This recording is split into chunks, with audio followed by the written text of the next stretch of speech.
یقین جانے بہت ہی اچھا بیان ہے، آپ سنیں اور آپ کو پتہ چلے گا کہ کس طرح اسلام پھیلا۔ میں نے ڈاکٹر اسرار احمد صاحب کے علاوہ اور کسی سے ایسی باتیں نہیں سنی۔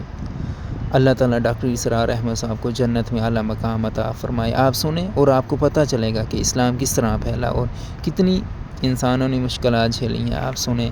آپ کے ساتھی آپ کے جانشار، لیکن آپ ان سے بھی کیا کہیں، فصبروا فصبروا فصبروا۔ جب ابو جہل بدترین ٹارچر کر رہا تھا حضرت سمیہ اور حضرت یاسر کو رضی اللہ تعالیٰ عنہ، آپ کے علم میں ہے کیسے کیسے ٹارچر کیے؟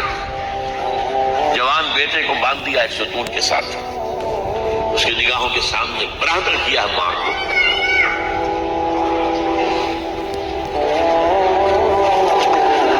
ہاتھ میں ایک مورتی ہے، جب جنگ آ گیا ستا کر تنگ کر کے مار مار کے حضرت سمیہ ٹس سے مس نہیں ہو رہی، کہتا ہے تم ایک دفعہ کہہ دو سمیہ کہ ہاں اس مورتی میں بھی کچھ ہے، میں تمہیں چھوڑ دوں گا۔ انہوں نے تھوک دیا، مرچھا مارا ہے شرمگاہ کے اندر۔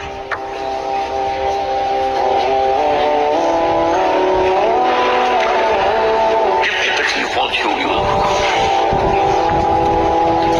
لیکن آپ گزر رہے اصبروا یا آل یاسر فإن موعدکم الجنہ۔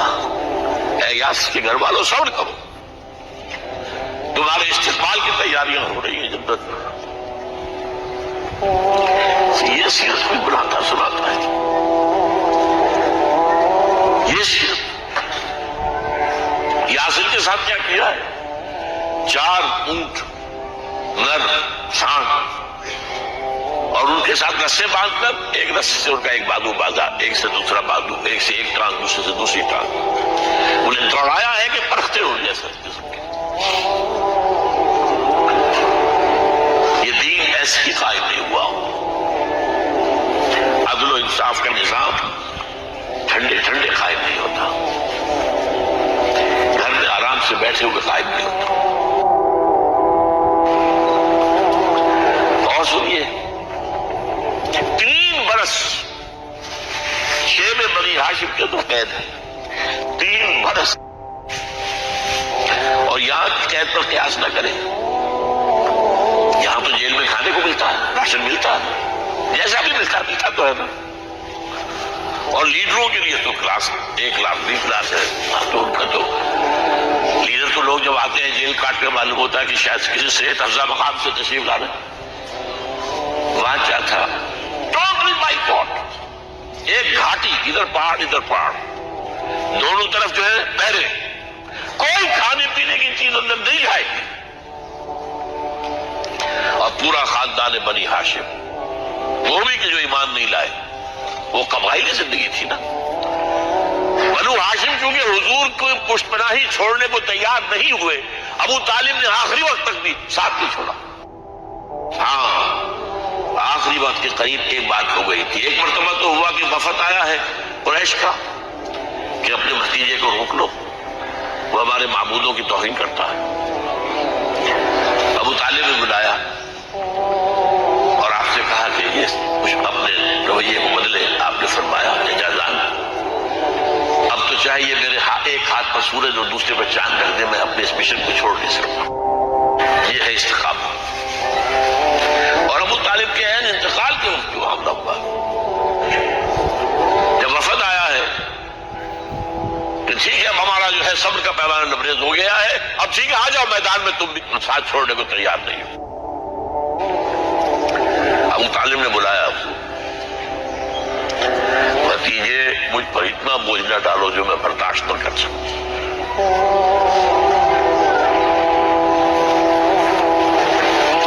حضور کی آنکھوں میں آنسو آ گئے۔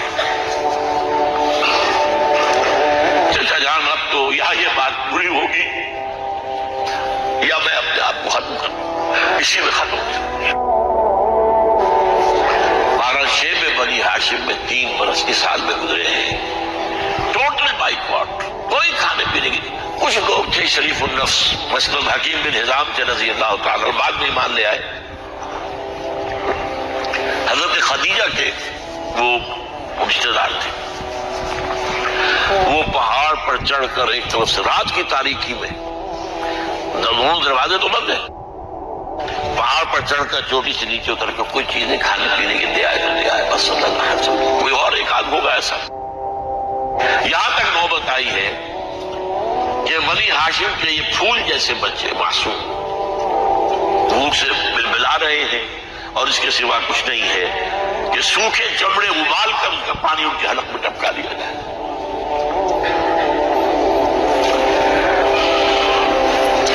اور جو ہوا وادی طائف میں, جب مکے والوں نے فیصلہ کر لیا کہ آپ قتل کر دو, ابو طالب بھی فوت ہو چکے ہیں, اب کوئی اندیشہ نہیں, کوئی خانہ جنگی شروع نہیں ہوگی, کوئی انٹرا ٹرائبل وار نہیں ہوگی, تو آپ طائف گئے ہیں. شاید وہاں کے 3 سردار تھے بڑے, اور یہ طائف اصل میں قریشی کا سب سمجھیے کہ یہ ان کا گرمیوں کا یہ صحت افزا مقام تھا. یہ تمام جو سردار تھے مکے کی, ان کی جائیدادیں وہاں کی باغات تھے, اور وہاں کے بھی 3 سردار تھے, تو شاید ان میں سے کسی کو اللہ توفیق دے دے. وہاں گئے ہیں اور صرف ایک ساتھ ہیں, حضرت زید بن حارثہ. حضرت ابوبکر بھی ساتھ میں تھے, سائے کی طرح ساتھ رہنے والا بھی ساتھ نہیں تھا. وہاں جا کر جو آپ نے تینوں سے بات کی ہے, تینوں نے وہ باتیں کہی ہیں جو کلیجے کو چیر جائے. تمہارے سوا کوئی اللہ کو نہیں ملا تھا رسول بنانے, جاؤ چلے جاؤ. یہ کہتا ہے فوراً چلے جاؤ یہاں سے, اس لیے کہ ہو سکتا ہے کہ تم سچے ہو تو کہیں میں تمہاری توہین نہ کر دوں, اور یہ بھی ہو سکتا ہے تم جھوٹے ہو تو جھوٹے کو میں منہ نہیں لگانا چاہتا. 3 دن کی یہ سختی, اور اس میں کیا ہو رہا ہے, اسٹریٹ ارچنز جو کہلاتے ہیں ہمارے ٹھوکرے گلیوں کے, انہیں اشارہ کر دیا ذرا ان کی خبر لو. اب وہ پتھراؤ کر رہے ہیں, جیسے ہمارے ہاں کوئی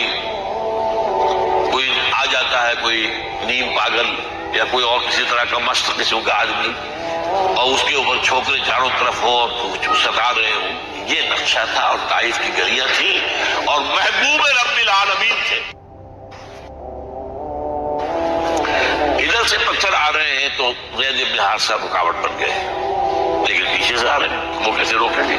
پیچھے جاتے ہیں تو ادھر سے آ رہے ہیں. جسم لہو لہان ہے, خون رس رس کر زخموں سے جوتیوں میں آ کے جم گیا ہے. پھر وہاں سے آپ نکل کر گئے ہیں, ایک باغ میں تھوڑی سی پناہ لی ہے تھوڑی دیر کے لیے, جوتے بڑی مشکل سے اترے ہیں, خون جمع ہوا, اور وہ جو پھر دعا نکلی ہے آپ کے وہ کلیجے کو چیر جانے والی ہے. اللہم الیک اشکو ضعف قوتی وقلت حیلتی وحوانی علی الناس. اے اللہ تیری جناب میں فریاد لے کر آیا اپنی قوت کی کمی کا, اپنے وسائل کی کمی کا, اور لوگوں میں جو رسوائی ہو رہی ہے. الا من تکلنی الا بعید یتجہمنی او الا عدو ملکت امری. مجھے کس کے حوالہ کر دیا ہے, مجھے دشمن کے حوالے کر دیا جو چاہے میرے ساتھ کر گزرے. فریاد ہے کہ نہیں, بڑی زوردار فریاد ہے, بڑی زوردار. لیکن پھر مقام عبدیت کا ظہور ہوتا ہے. ان لم یکن علی غضبک فلا ابالی. اے اللہ اگر تو ناراض نہیں ہے, مجھے اندیشہ یہ ہو گیا کہ کہیں تو ناراض تو نہیں ہو گیا, کہیں تو نے میرا ساتھ تو نہیں چھوڑ دیا. اگر تو ناراض نہیں ہے تو مجھے کوئی پرواہ نہیں, جو ہو سو سر تسلیم خواہ میں جو مزاج یاد میں آئے. واپس آئے ہیں تو مکے میں داخل نہیں ہو سکتے تھے, وہاں تو قتل کا فیصلہ ہو چکا. باہر ہی آپ نے ندا لگایا, زید بن حارثہ کو بھیجا, فلاں شخص کے پاس جاؤ کہ تم اگر امان میں لے لو محمد کو تو محمد آ جائے. میں تو میری یہ پوزیشن نہیں ہے, میں قریش کے مقابلے میں امان نہیں دے سکتا. دوسرے کے پاس بھیجا, اس نے بھی کوئی ایسے جواب دے دیا. تیسرے کے پاس جب گئے حضرت زید مطعم بن عدی, اس نے کہا ٹھیک ہے میں امان دیتا ہوں محمد کو, وہ آ جائے مکے میں. حضور سے آگے کہا, اس نے فرمایا نہیں, جا کر کہو آ کر لے کر جا. کیوں میرے داخل ہوتی کوئی مجھ پر حملہ کرے قتل کر دے. وہ تو یہ کہہ سکے کہ ہمیں کیا پتا تھا کہ مطعم نے جو ہے امان دی ہے. I never knew it. ابھی قبیلے کے اندر یہ ہوتا تھا کہ ایک نے امان دے دی سب کی طرف سے امان. لہذا حضور نے فرمایا آ کر لے کر جاؤ. وہ اپنے 6 بیٹوں کو ہتھیار سجا کر لے کر آیا ہے اور پھر لے کر گیا حضور کو. کہتا ہوا گزر رہا ہے راستے میں لوگوں سن لو محمد میری امان میں ہے صلی اللہ علیہ وسلم.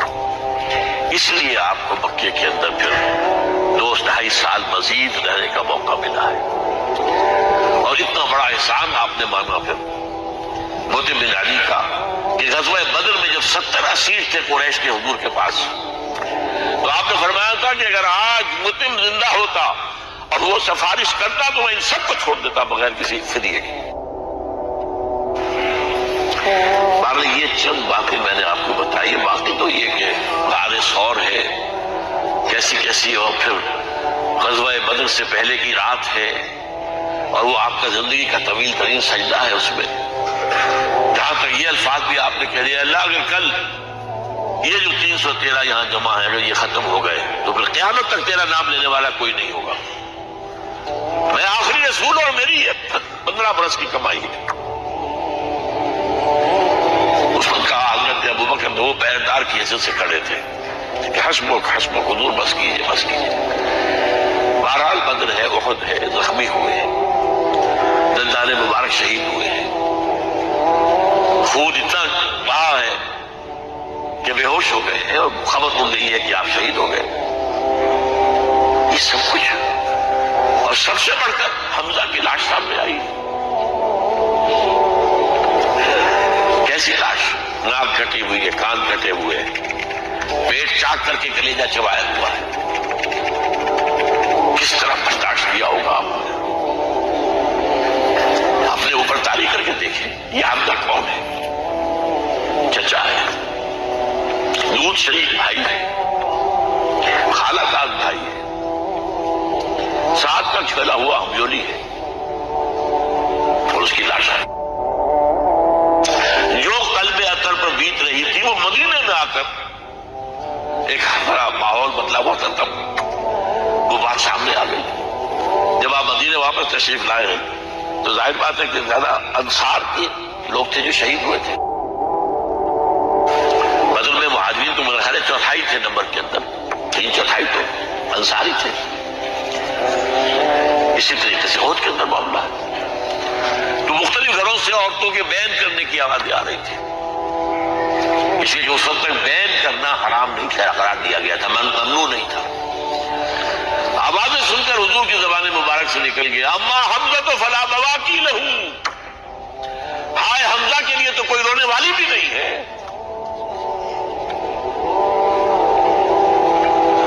اس پر پھر صحابہ نے انصار نے اپنے ہاں کی خواتین کو حضرت صفیہ کے ہاں بھیجا. وہ صحیح بہن تھی وہاں انہوں نے جا کے جو بھی تعزیت کی بہن کی. غزوہ احزاب کا آپ نے سن لیا. اس وقت رسول پر نہ معلوم کیا کیا باتیں چیزوں میں مشہور ہو گئی ہیں. اس وقت لفظ آیا کہاں ہے قرآن میں سورہ احزاب میں؟ وہ اس وقت کیا تھا جب خندق کھودنے کا فیصلہ ہوا ہے تو خندق کھود رہی ہے.